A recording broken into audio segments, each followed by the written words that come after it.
Welcome back. Well, the 4th of July is tomorrow, and that means you probably got some big plans to head out to the lake for some family fun, but the best way to do that is to stay safe. And joining us this afternoon is Justin Alberty, is VP of Corporate Communications for the Grand River Dam Authority. Thanks for being here with us today. Thank you. Thank you for having me. So, talking about water safety, recent floods have made lake levels a little different from what they normally are. And so now the GRDA, they're sharing some tips, and we'll just kind of go through them right here.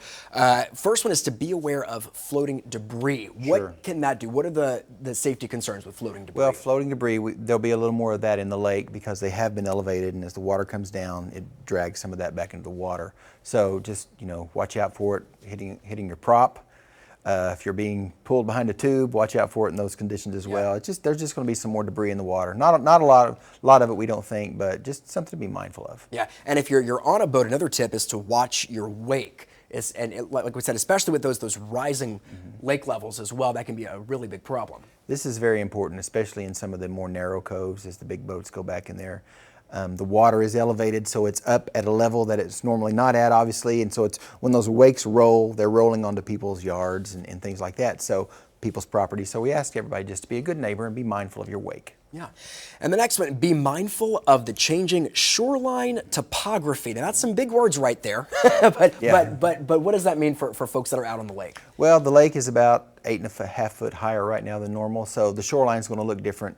Maybe retaining walls or picnic tables or things that are usually right down on the shore are now going to be underwater, so we want people to be mindful of that, and again, watch out catching your prop on that or things like that. And then also talking about floodgates and spillways as well.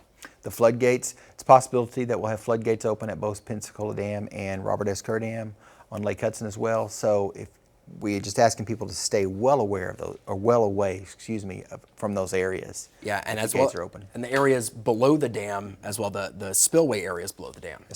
Away from the spillway areas below the dam, it's actually illegal to enter floodwater discharge, and that is some powerful water there.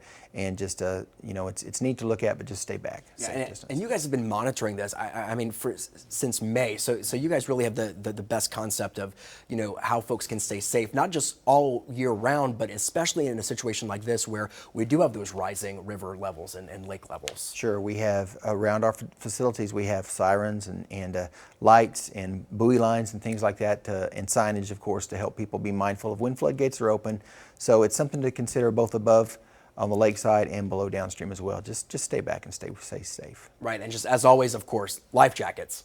Are a huge thing, and that's going to potentially save a life or multiple lives, especially with so many folks out there. And sometimes you don't see somebody drowning or you don't really know. So those life jackets are super important as well. It always starts with life jackets. We say boat safe, boat smart, and boat sober. Boating safe starts with wearing a life jacket. Absolutely. All right, thanks, Justin. We'll appreciate you coming in for those tips right there. We'll be posting this on our website as well, kgrh.com. Stick around. We'll be right back.